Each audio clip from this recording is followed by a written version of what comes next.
In diesem Video zeige ich Ihnen, wie Sie Vertriebsgebiete als Excel-Tabelle downloaden und Daten ins WikiOweb hochladen können.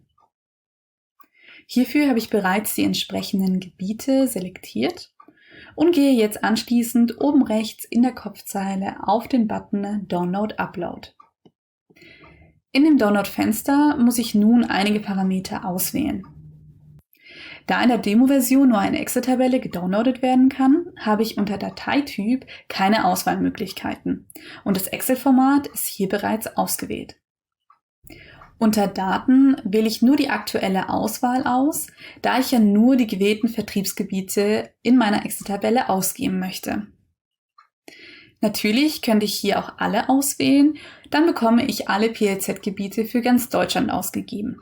Oder nur den aktuellen Kartenausschnitt, dann erhalte ich nur die PLZ-Gebiete, die in diesem Kartenausschnitt sichtbar sind.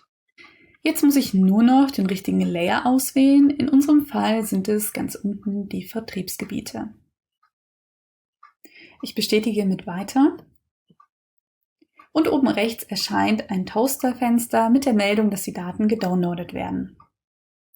Sobald der Download abgeschlossen ist, erhalten wir eine Bestätigung mit einem grünen Haken.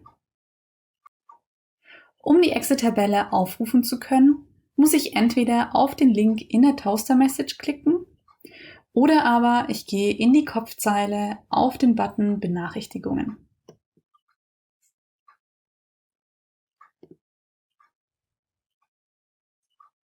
In der Excel-Tabelle sehen wir jetzt die 59 Vertriebsgebiete, die wir zuvor ausgewählt haben. Und damit ist der Download auch schon abgeschlossen. Wie Sie Daten in die Anwendung hochladen, zeige ich Ihnen jetzt im Anschluss.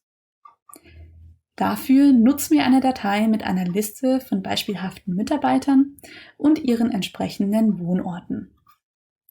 Für den Upload wechsle ich eben wieder ins WikiOweb und gehe wieder in der Kopfzeile auf den Button Download Upload.